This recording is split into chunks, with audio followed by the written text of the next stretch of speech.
Congratulations on finishing the first assignment. I think everybody did some fantastic submissions. So in the first critique, the things we're focusing on are really just the standing poses. A lot of people had really good questions about foreshortening, extreme angles, twisting, space, and that's all stuff that will kind of come in the later lessons. So I think for the most part, what I'm looking for in terms of addressing issues or things going on today is, do we understand the separation of contour from rhythm and abstraction? Are we setting ourselves up for a blueprint that can be worked up in terms of gesture and the development of the figure? And more specifically, like, how does the rhythm look? Are we getting symmetrical? Is it explaining differences in weight? So those kind of things, just small pieces. If you have any issue with those types of problems, this would be a good review video to come back and look at. And then the more specific stuff will come in a bit. I think my strategy really will just be doing examples so that you could see side-by-side comparisons, or in some cases what I might do a little differently. But that doesn't mean by any stretch that you have to mimic exactly what I'm doing. Here's a cool one of Hermes running. I like this one for the, like a lot of the drama and the movement in it. So we have a nice head here, neck. I think in this one, the one thing I notice when looking at this might be, God, this feels more static to me. So I might looking for, ways that I could make this feel like it's more movement prone, or more drama in the way that he's running. So a lot of what I'm doing, you guys, I think this is a hard thing to pick up on early, is that when I'm making my gesture lines, oftentimes any rhythm is dramatically placed on a diagonal. So I'm really forcing a difference of a back and forth. Now, there's a lot of reasons for that. One could be that by the time, if you're interested in the progression of this, by the time we get into putting the next stage of forms on top in the course of a figure construction, all these rhythms are going to start to stiffen a little bit.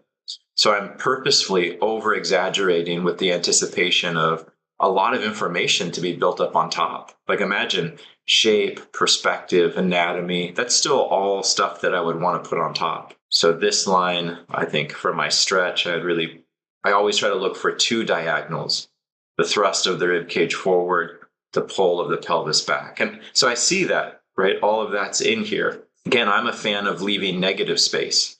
So this to me almost feels too contoured. That takes away a little bit of rhythm, in my estimation, right? Where I'm just trying to keep this as loose and kind of non-shape based as possible. This really pulls back. So there's some questions about the use of wrapping lines. For wrapping lines, it's always, I'm thinking of a shorthand in space. So if I'm putting a wrapping line like that, it means that this is a cylinder going back. If you are confused by that as a principle, what I used to do in school was you take the center of toilet paper, like that cardboard center, and you could take that with you. I mean, you look like a maniac carrying around toilet paper, but I used to take it to life drawing classes, and then you could angle this, relative to a limb or to a torso or to a head, to try to see and match which direction that's angling. And then what you would do once you see that is just see if you can borrow the top ellipse, right? And treat that like a rubber band around a direction. And then this leg, I would say, let's foreshorten this a little bit, by which I mean, let's just make that line shorter and push that.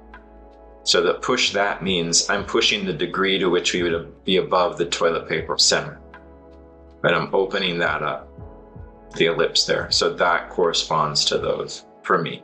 I want to chain this, so maybe I'll put like a little curve that bumps me into the lower leg, back, and foot. And then this one, I like the degree to which that comes forward. So all I did was maybe shorten that one up a little bit. There's a great feeling of drama here where that back leg looks like it's kind of kicked out. So this one I'd be going forward. And then I'm gonna push this. So that's the femur line, and I'm thinking of that coming off the pelvis or off a wrapping rhythm. So I like how this leg feels hyperextended, kind of like almost at the middle of the foot, because there's like so much pressure there that it's pushing against in an awkward way. He's overextended that leg, and that comes out. And then, because I'm old, it's hard for me to see where this arm is. But I think we have an elbow coming out like here. So same thing, you could shorten this, try to shorten that line. and then bring the arm across. So in a pose like this where there's a lot of drama, one thing I might be looking to do also is like matching angles, matching diagonals. So I might even tweak this arm to kind of match the direction of this leg, right? Or that same kind of feel for a diagonal so that it keeps everything in the same sense of movement. What I would try not to do is here, see, it looks like a little horizontal. The more that I would start to engage with a horizontal anywhere, the more it's going to start to feel stiff. So maybe lifting it a bit, or in my thinking, I'm describing, match it to another existing diagonal. As this arm and staff comes up, maybe that could also match the diagonal of that back leg. Right, so we're starting to build a sense of unity between these different parts. So that's where I really start to depart into the design side of things, right? Trying to match things and think of the design in that sense. On this side, so the little reference is a little small, hard to see, but that's okay because I'm not looking to copy anything other than just the big idea of it. So I could see head, shoulder lifted. I think some of you may have mentioned this or thought of it, but you can incorporate a shoulder line if you like, if you think it's really important. Shoulder line is a really important expressive area, of course, in the body. So if you want to add and customize a line into the approach that I gave you to account for that, go for it. But otherwise, here'd be my cervical, thoracic, stretch, lumbar, hip. I guess hip looks like there's weight on this side. I'm going to say the wrapping is going back this way. If you're still confused by that wrapping, remember it's pretty formulaic for me that most of the time, if we're seeing a front, I'm going to push the rib cage forward, pelvis back. Here's this leg coming forward. And then back. So maybe the legs are getting a little bit long, just the lower portion. That could be because I'm not seeing the figure well enough to see the distance, but I might keep it here. And then this is the weight. So maybe I'll try to push something like a little straight down here to emphasize that. And then was this going away? And then some of this leg is back. So that would kind of give me the space or the area that it's attaching. And then I see this shoulder more in front. So we can maybe build off the neck, and then that shoulder comes down. I don't mind having it opened, right? That might create a more dynamic or interesting silhouette. Maybe that's what you're thinking is there. Alternatively, you could think of the shoulder in front being more of like a defensive posture. And so it's a different type of pose, different feel. Nothing right or wrong, just what kind of story are you aiming for? What you be thinking of for here? And then for the arm, I think this one feels like maybe it goes back. So elbow would be here. So that would be stretching back, elbow, and then maybe forearms here and out to hand. So in terms of the gesture, for the most part, I think it's rhythmically pretty good. The lines have a nice back and forth. Sometimes it hits contour or feels to. I think that I see that happen a lot in the legs. Like I think this area here feels stiffer in terms of that shape, which feels disassociated from some of the other rhythms in the body. So a suggestion there could be just to think of it more simply as just these networked rhythms for now, and then build your shapes on later. And then I think you could start diagnosing that more specifically, like how do I get a rhythm from that part to that part? I tend to push the rhythms like in the figures, especially in the legs. I use that C curve that would always be more so towards the front. And that's to capture what would later be a quality in the muscle. So if we look at just look at her contour for the leg. So that area here, this is the quadriceps. And that's a larger, more curved aspect to the legs. The hamstrings are shorter, tighter, so more of a straight to the back. So sometimes reversing that and kind of putting this curve here makes the leg feel a little bit weak or kind of anti-form. So that could be a little too intense to think about, but these rhythms are also precursors to the flow of muscles that might come later. So I'm in the legs always thinking of a curve straight for the upper leg if we're seeing this front, and then that would be reversed on the lower leg, straight curve on the back. And that would be for the tibia versus the larger mass of the soleus and gastrocnemius on the back. So if that helps clear up the reason for any of these choices in the gesture, it's not something you have to do, but it's something that informs the way that I'm thinking of the design of these. So let's try one more here. So interesting pose and maybe a difficult one because there's no weight in this one. Right, so just kind of jumping or floating. So here'd be my neck, torso, thoracic stretch. These for me feel a little bit symmetrical, or this feels like a symmetrical passage. Nothing wrong with it again, just be careful that you don't get too rigid with a feeling of movement or sequence in there. Let's play around with adding that shoulder line just for something new. I like the choice of the wrapping lines. Thoracic, hips gonna feel like a little bit bigger on this side. So the rhythm or the curvature for that hip would go up. This comes forward. How does this connect? I think that would be something good to think about here. How are you getting your legs to tie in? So what line are you building your sense of movement off? Here I have two choices. It could be this one. Maybe that would bring me into that. It's a longer kind of rhythmic tie-in. Or maybe this could be an asymmetrical precursor for that. Here it looks like with your legs, you're kind of building off with the line on the contour. So it might be a moment of contour in there. So I think that's something consistent for everybody. Think about how you're connecting your limbs into the starting pathways of rhythms from the torso. Just kind of think strategically. How would you, and what line would you choose to help draw the eye out or make it feel integrated? And same with the knees. So I'm gonna do, anytime there's a bent knee, I add a little redirect line there and then pull my rhythm from that.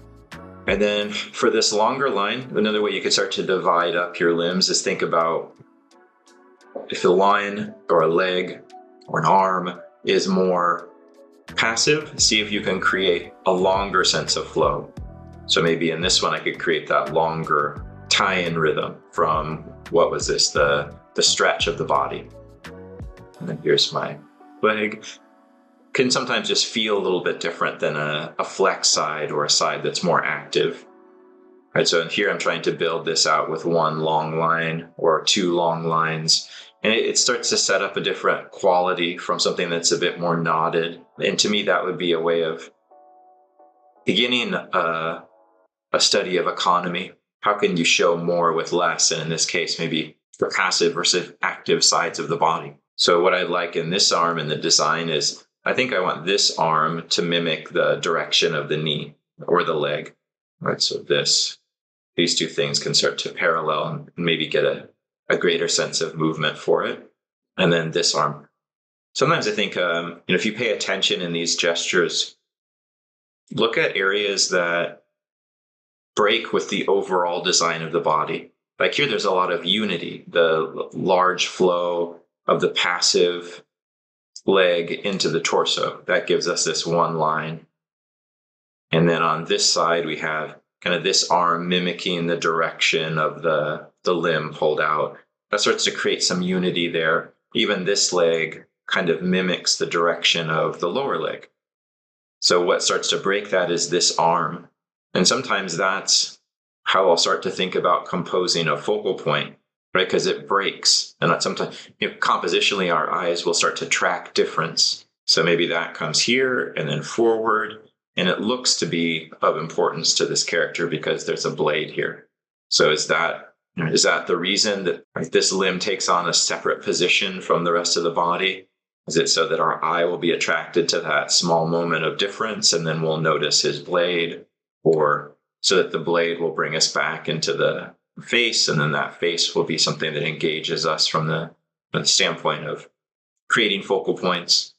So let's pick a few of these out, and let's just double check with kind of basic steps, processes, and rhythm. So here's my neck, cervical, thoracic. Okay, so we talked about playing around with the shoulder line, stretch, lumbar, pelvis. So what am I seeing here? I think your choice of lines are good. I like that they're separate. I think it would be beneficial to add a lumbar. Adding that kind of spaces our rib cage, pelvis, and kicks a little bit more movement into that area. If we say that, where do we think weight is? Weight is maybe on this side. So this line could be a carryover of that. Here's my kind of thinking of that pronounced curve as a representation of the front of the leg where the quadriceps would be. transition or rhythm into the lower leg with that curve and the emphasis on the peak of that curve move to the back. And then this would be more of a supporting leg. So I think the same thing in terms of an area for everybody to look at. How are we connecting limbs? So this again feels like the same solution, like maybe we're just building a shape off there, right? So it's a moment of contour because we're maybe not sure how to proceed. So the only thing you have to ask is, what am I connecting to in terms of what I've already done, right? So just what is the strategy of connection? It doesn't have to be the pelvis, right? If that feels like it's too far, it could be this line, but that would be a longer carryover in terms of that rhythm, but just something so we get that flow all the way down. So at this one, it feels like a more appealing relationship, but then what's the transition into the lower leg? So don't know what to do with feet. Maybe we'll push this up on the ball of the foot a bit. And then same thing for this, for the arms. So how do I tie the arms? This line, I'm gonna pull into the neck, the rhythm of that cervical. And then here's the humerus, and then forearm, and hand. And then on this side, maybe a bit of shoulder, which could also start to participate in the back and forth. So it's another area, again, to everybody to pay attention to moving forward is how do we connect things? Connection, right? The point of a limb, the attachment of a limb, shoulder, leg, just be more aware of those. All right, so let's try a back one. I know a lot of people struggle with backs, forward or back front. So here's a head for this one, cervical, a shoulder line if we want. So let's say no rhythm, like right here. So I think that's pretty good for the way that we would solve. So we have to go to shape, right? That's it. So you can, the only other option would be changing the pose, right? As we talked about. So we do have a bit of a tilt though. So we could go pelvis, rib cage. For my back views, I would be doing the opposite of the front though. So we'd have the pelvis coming back at us. So my wrapping lines would go like this. My rib cage lines, I think, look good, the ones you're making there. And then now as soon as I get into the limbs, I can go back into asymmetries. So here would be my leg. Maybe I do like a knee and then lower leg. So this is the weight bearing area. And some wrapping lines for that. And then this is passive. So where does that could build off from rhythm of the pelvis. Only thing I did was add a little bit more distance here. What I was thinking about there is this feels a little bit too abrupt, almost too snowman-like. Right? So maybe I tried to give a little bit of a lean, a little bit of offset and some space there.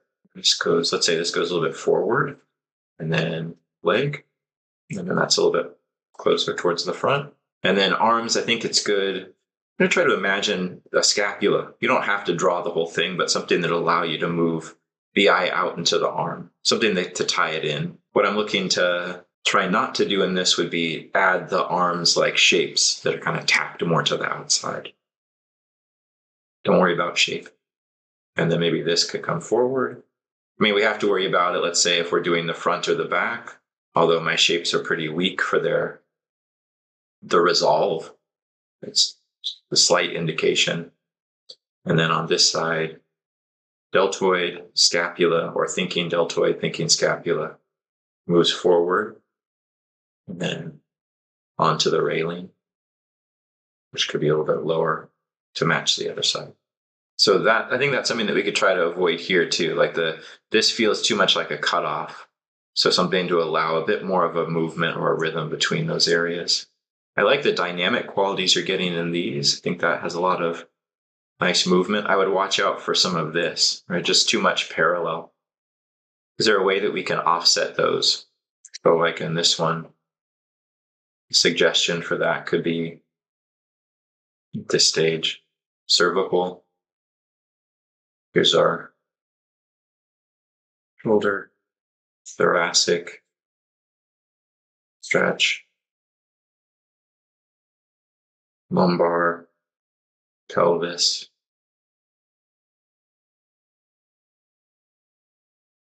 And then this limb goes away.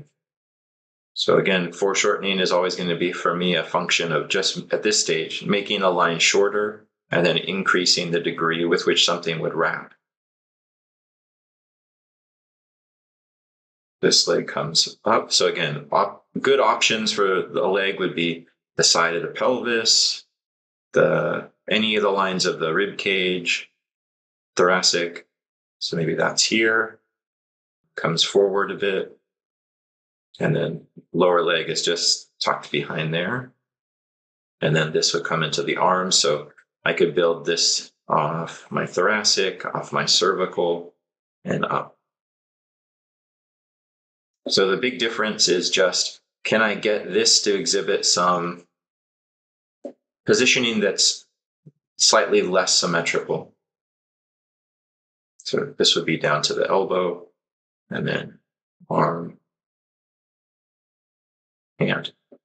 It's a lot just to get kind of these small things to start to work, the relationship of line, the maintenance of rhythm throughout, without getting bogged down immediately with, how do I do a twist? The hardest thing there is to do. How do I do the most extreme foreshortened views? It's easy to overlook some of this stuff. What you'll soon realize is you're just going to be immediately back to kind of a static figure, regardless of something feeling like it might be twisting or not. So yeah, something like this, I think it would be good from the standpoint of, how am I looking at rhythms? So that would be what I would want you to check now, instead of doing like too extreme foreshortening. So for the most part, good. Just watch these, right? So that's kind of the main thing I was noticing throughout, and then how we get that rhythm to connect down into the leg. All right, so nice kind of beginning abstraction. I could see how you're thinking about pulling the figure into series of lines or curves. So now maybe we could strip that back even more and just look for rhythm, right? So it could be that there's still a little bit too much outline. So let's say that's my head. I would again go back to the idea of every part just being one single curve. So that's my neck. And then my thoracic is this. And then my stretch is that.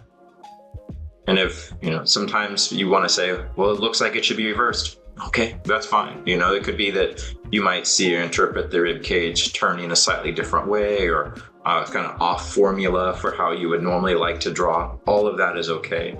As long as you're getting, though, the kind of the exchange and movement of rhythm, that's all that matters. And so I think that gets a little stuck in here, right? We get too much on this. Right, so we could definitely come back to that as a shape and develop that later when we're doing muscles or anatomy. But let's say for the process of gesture, I'm just trying to get that worked up.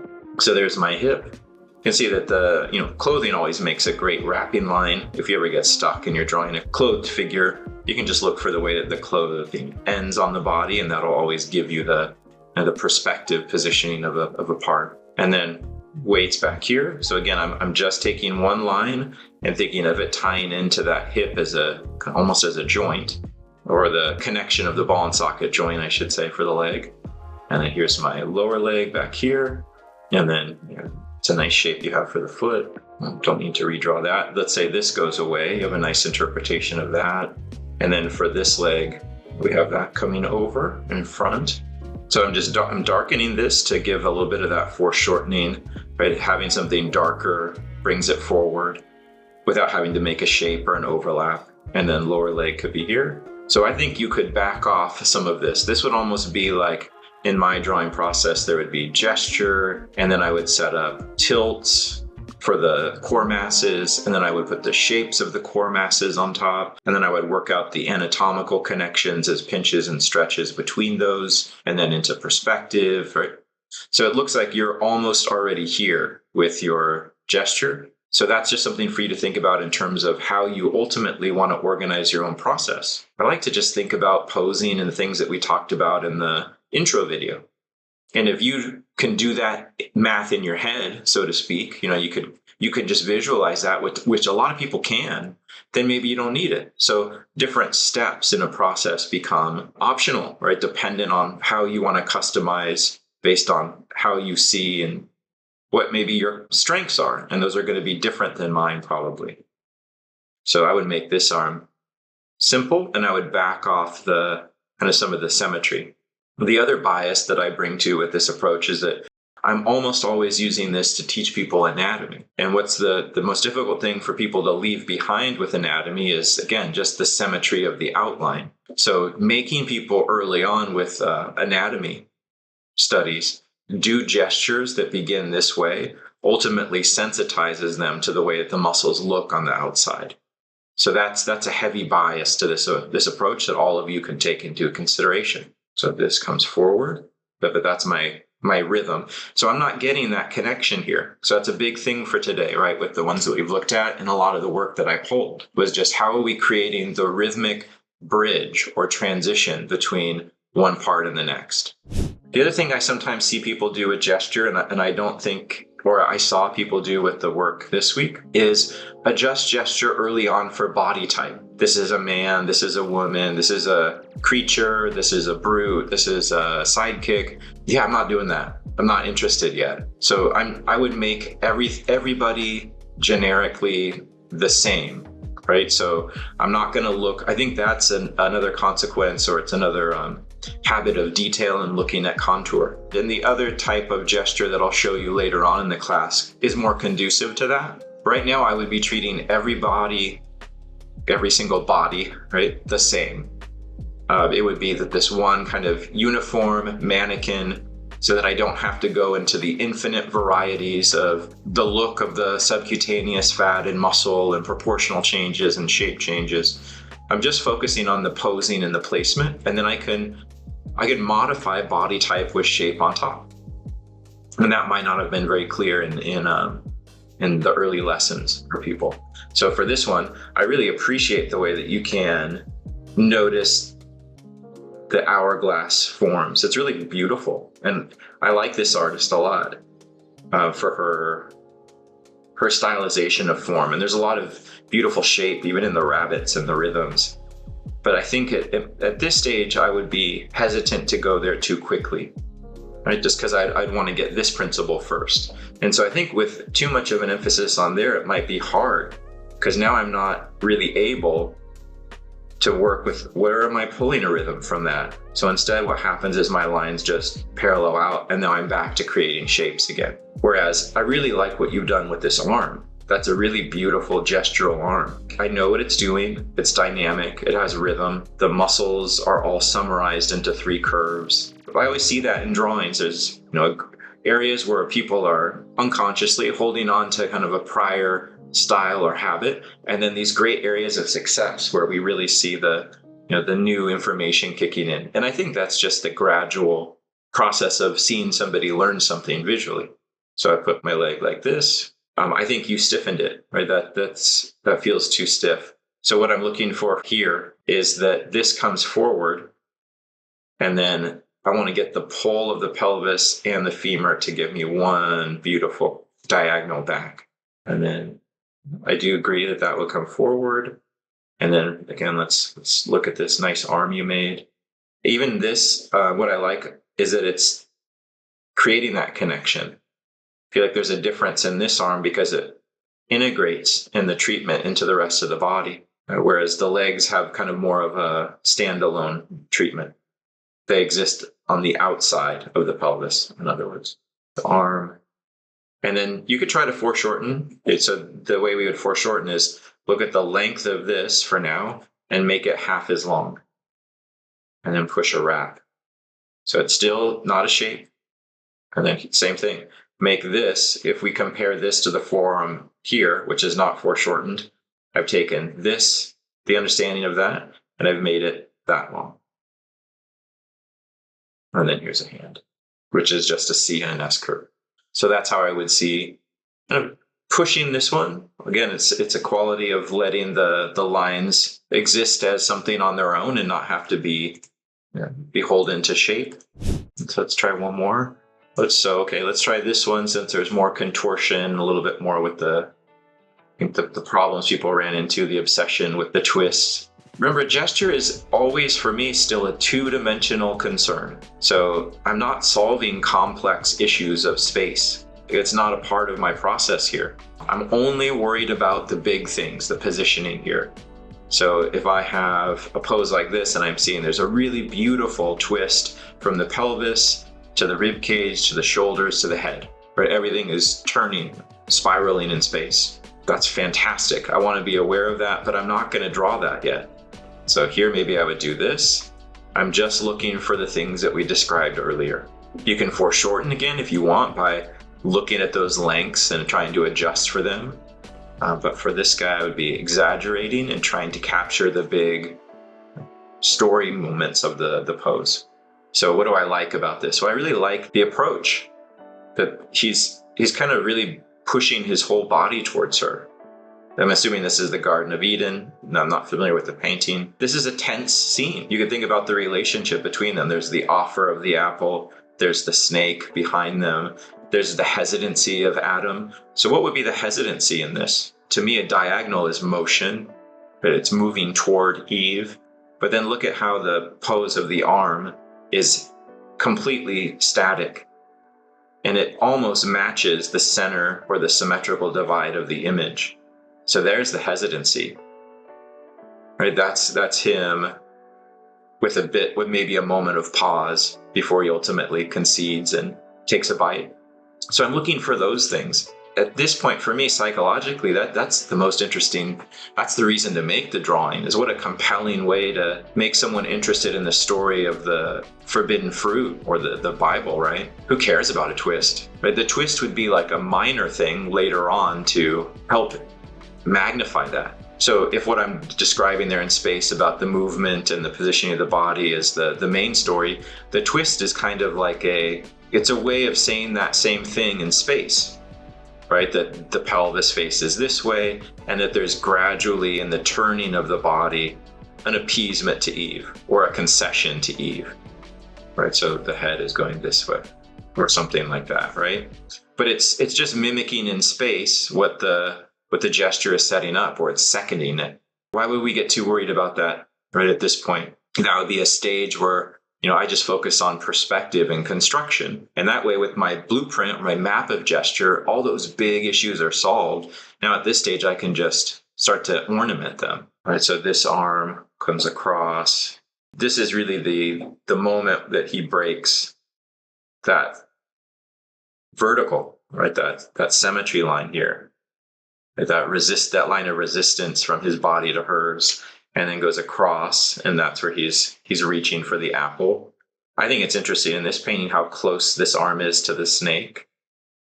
And so you can kind of move back in that direction towards the snake, and then notice how the legs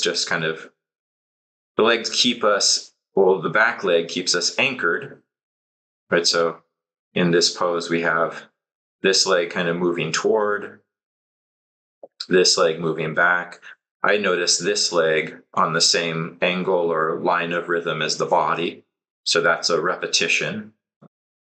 If you continue to think about the figure in these abstract potentials, you start to notice the matching areas of diagrammatic motion.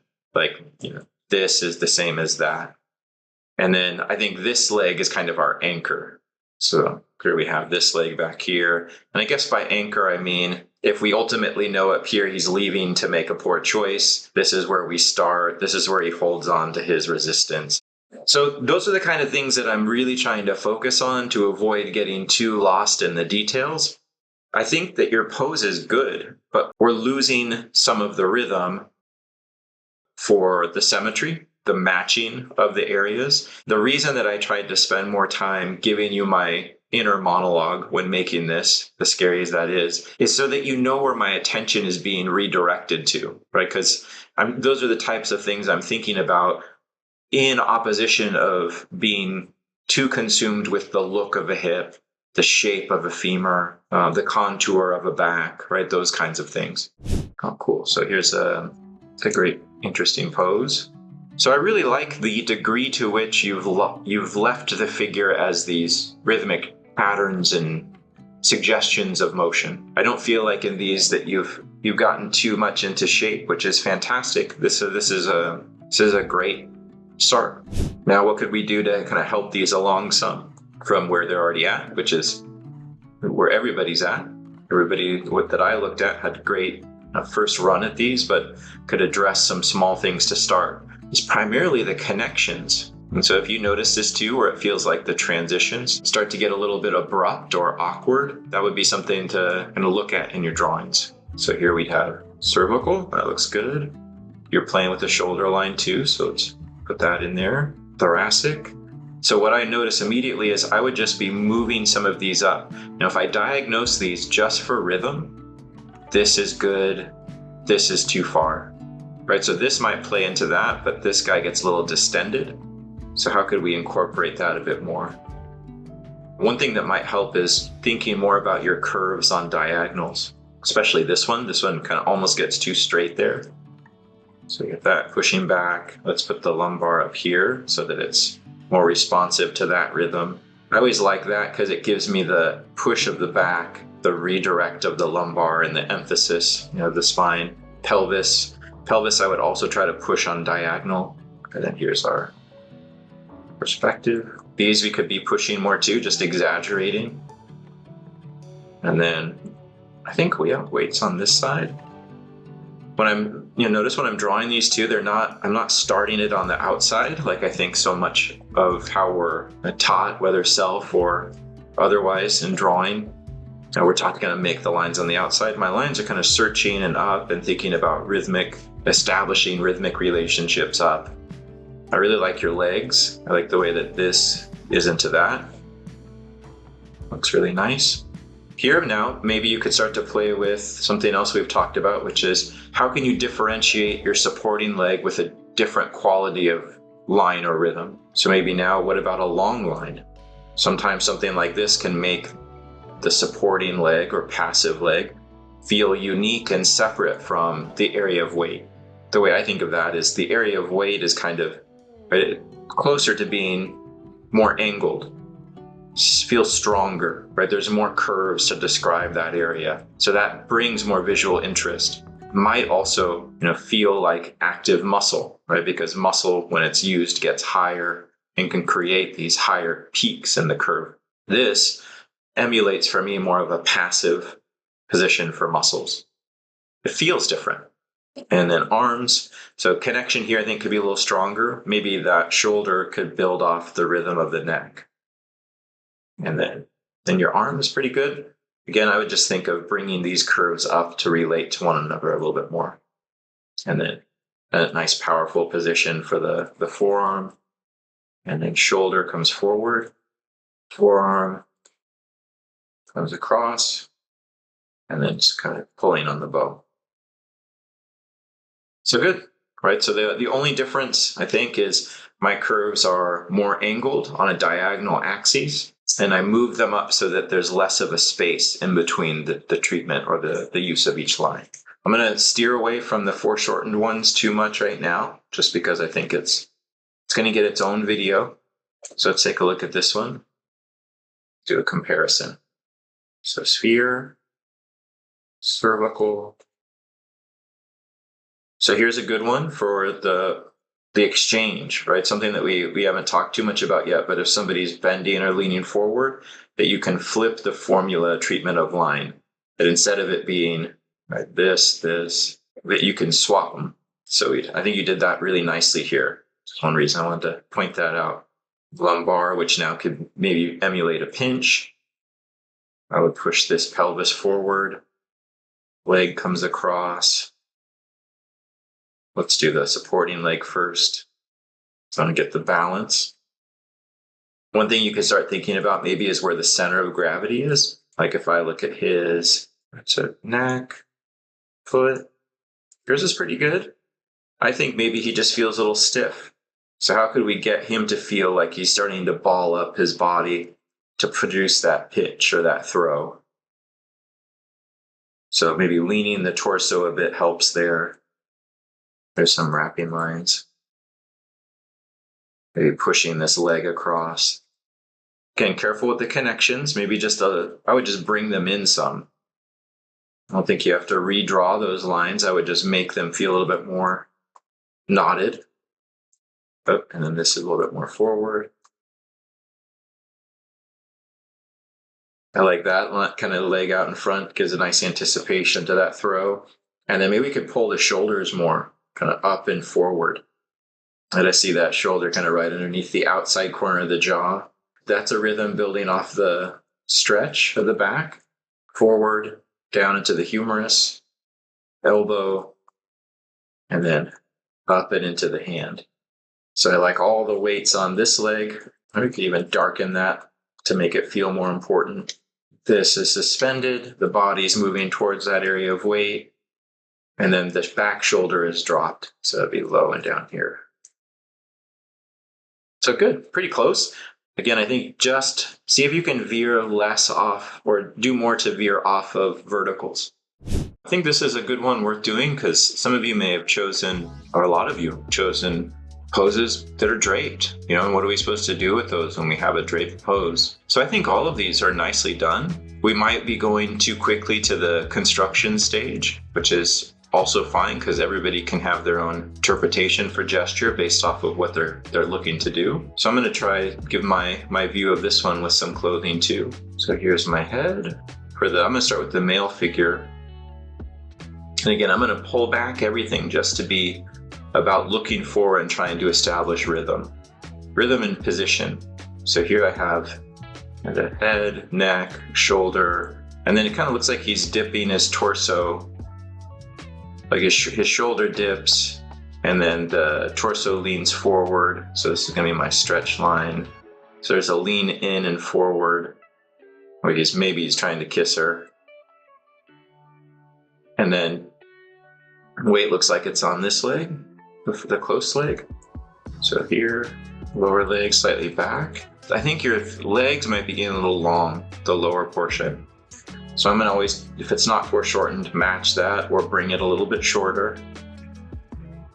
And then this leg is just barely forward, I would say, if the dress weren't in the way. And then I get a little bit of the calf, the Achilles tendon into the foot back here. This arm is out. So there's my rhythm. And then back and up for the hand. And then where's her head? So her head is slightly lower. The other reason I like the opportunity to look at this one is it can be really instructive and kind of fun to try to study two figures together like you're doing here. And if we think of gesture as something that builds visual continuity between parts on a single figure, how would we do that and start to let that bleed into another one or integrate and compose our attention as it moves into another figure? So here's her torso. Let's say torso kind of moves in. And then the stretch is close to him. You can see that really unique body shape that we would probably have. This is like late 1800s, is that right? The coralline or the different types of bustles that would be worn to give that really tight pinch at the waist. And then the different types of shelves that would be worn to increase the shapes of the lower portion of the body on women for dresses down here. So all that I'm having to ignore, and you did a good job of that, like really ignoring the expanse of drapery and instead interpreting the form and the rhythms underneath. I think it's a really successful moment for this drawing. And then, so what do we think her leg's doing? I think you're definitely right. So I could see just in front of his foot the evidence of a toe shape. So that would be kind of in here. I think I'm interested in that, the way that little detail of rhythm kind of brings me into his toe. So that might be a moment when like that's tying me back into this figure. And this back leg, I'm just going to go with your suggestion. I think it's a good one.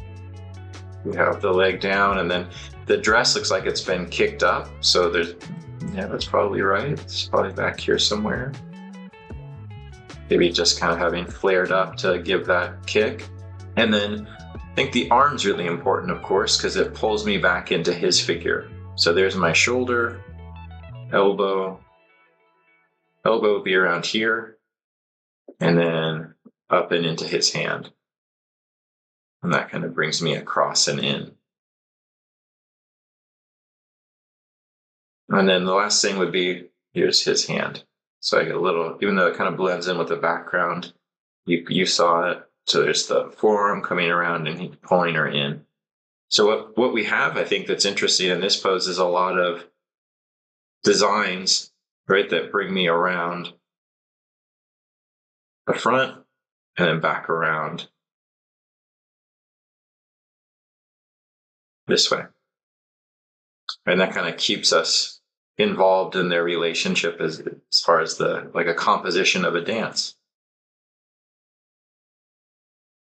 So the only thing that might be a little different is proportion, or I might have leaned his torso in a bit more. But overall, I think it's a pretty good interpretation. Otherwise, I would say I like where these are at. I do think you could let some of the structure go for now, just until we get into the, like maybe some of the rhythm and the movement of the rhythm feels a little bit more comfortable. So this is the Sargent painting. So I think we could simplify this back even more from the standpoint of gesture.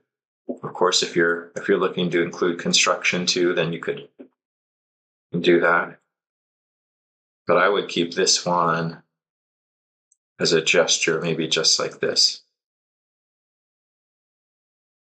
And then if I was comfortable with it, I liked where it was, then I might be interested in adding more of the space.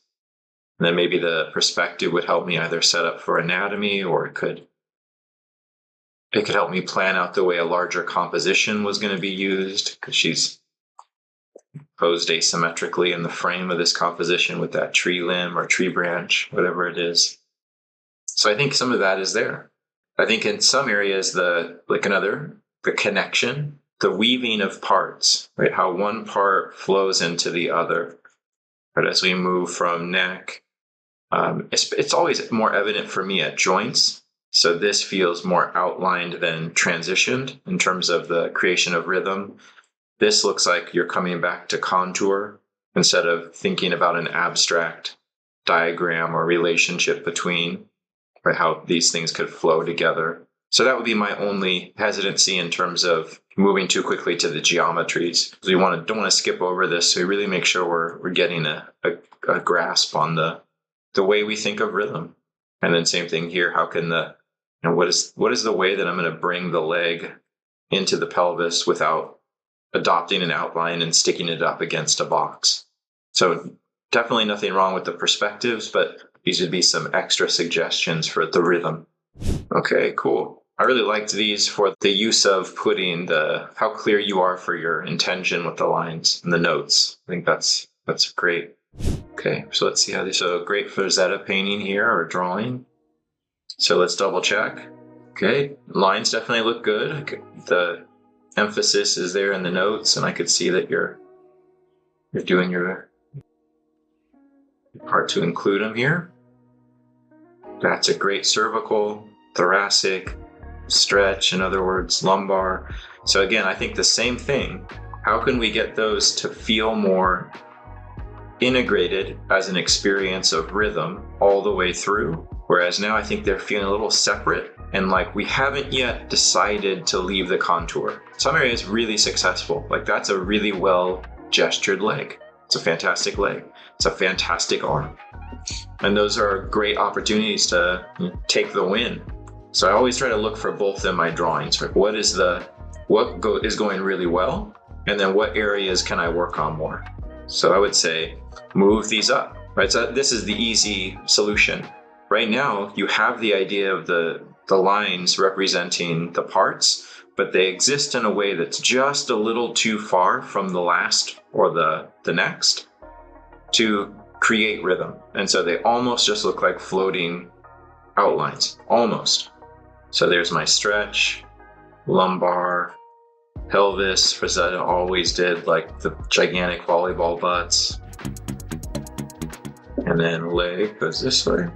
So that connects into this, hinges. I'm going to give her more of a diagonal. She's got that kind of, like she's about to start running with the tiger or whatever that is, saber tooth. And then I like how you drew this leg because it's just off the ground enough that it feels like she could be leaning into some kind of motion.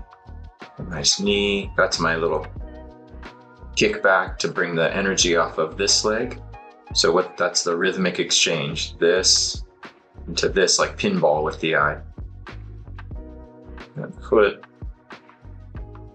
And then this side, we have maybe our little scapula, arm, off the neck on this one. And then maybe we could just do one long rhythm here. So again, sometimes the concern early on for these could be, well, it doesn't really look like her. It doesn't look like what I'm seeing, but that's kind of the point too. Everybody has to be okay with that on some level. This isn't the finish. This is your blueprint for what you want to see happen later. And gesture is the stage that we keep for ourselves as artists so that we deliberately don't have to be pleasing everyone all the time. We can use this as a space and a time to think and to plan and to get comfortable with what it is that we might want for somebody to experience. So really close, right? I think you're right there. And then, again, another really challenging pose because it is all symmetry. So how do we deal with this one? So your two options, and we looked at one of these earlier, would be one, change it, show a different experience, give more rhythm, shift the weight, change the movement. Think of ways that you could break this pose up. But if it's someone like this character, the Punisher, and he's just about vigilante justice and he's a severe character, then maybe not. Maybe asymmetry and rhythm doesn't work. So what would gesture for this look like? Maybe I have to use shape. So there's always exceptions. Maybe I have to go into the torso here and show some shape. I find these poses to be inherently boring. It's really hard to make these interesting because it's all static symmetry. But it's really common for like a superhero genre. So there, and then maybe I could have this be more gestural when I get into the legs. Like here's the weight-bearing leg.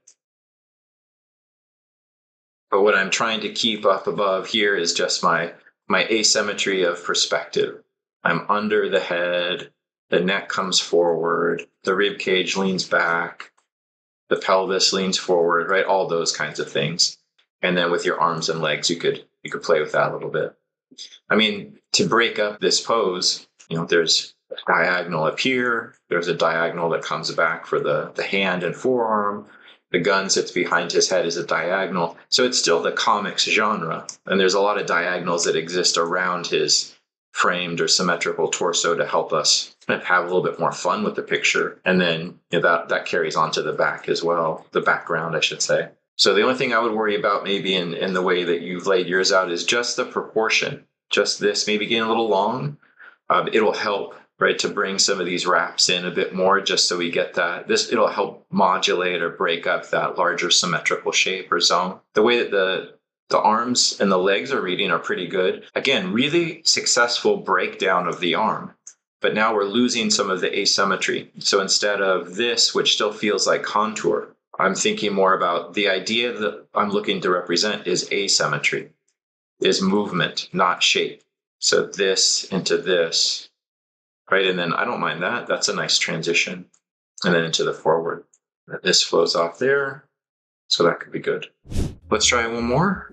Fun references here.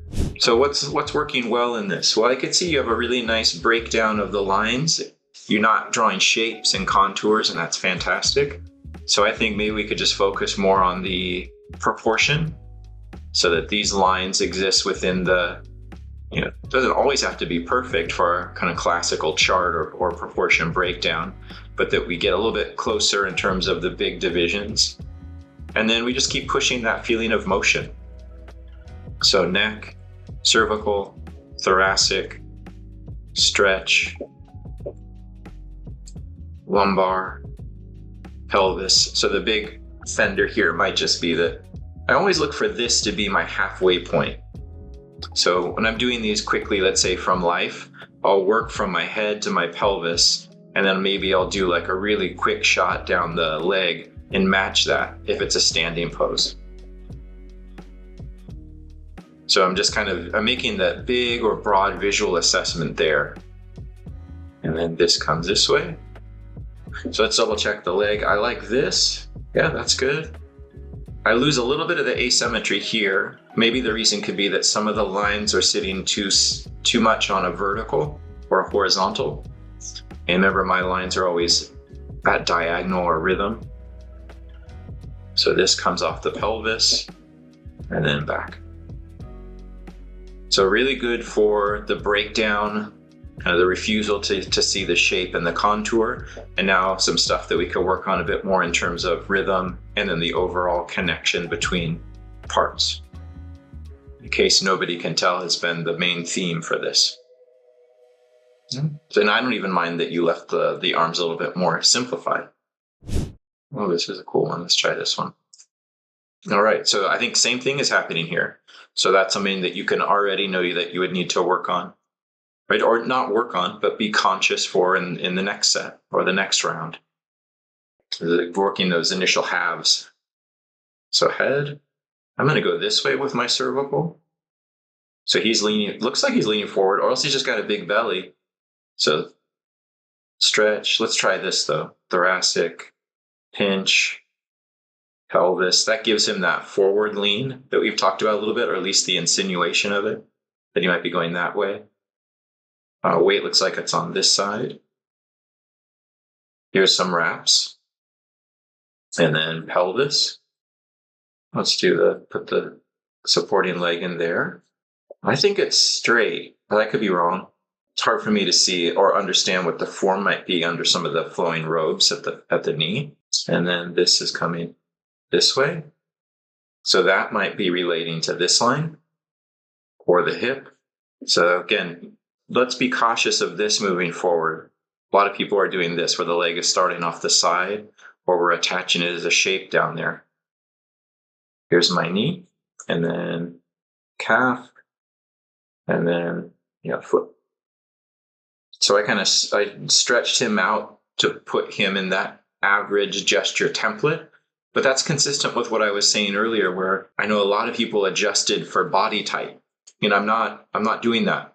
I'm just making the same gesture build or blueprint that I could later anticipate a build for a larger belly, a larger waist, bigger shoulders, whatever it's going to be, or something that's more extreme in terms of character-driven proportions.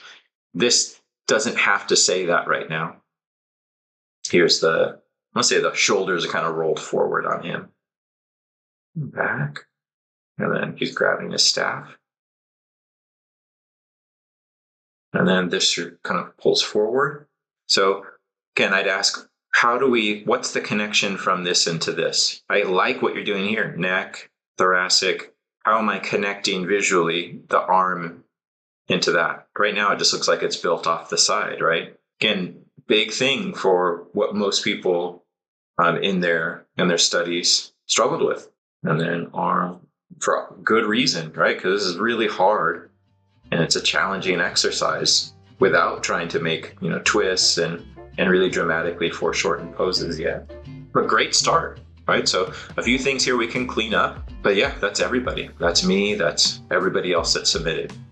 So that's where we'll stop. There were so many great submissions. I could sit here all day long and continue to critique drawings. Thanks so much for the great effort and the work. What I tried to do based on the amount of time for feedback is pull ones that I think spoke consistently to issues that people are having. The main thing would be, for moving forward, really think about how you connect all of the parts, right? Because we're using this asymmetrical breakdown, right, to interpret the body through, there should be a movement from every single line to every other line. Your attention should be constantly redirected, almost without impediment, right, from one area into the next, right? So that there never should be a pause, a break, or an abruptness unless you design there to be.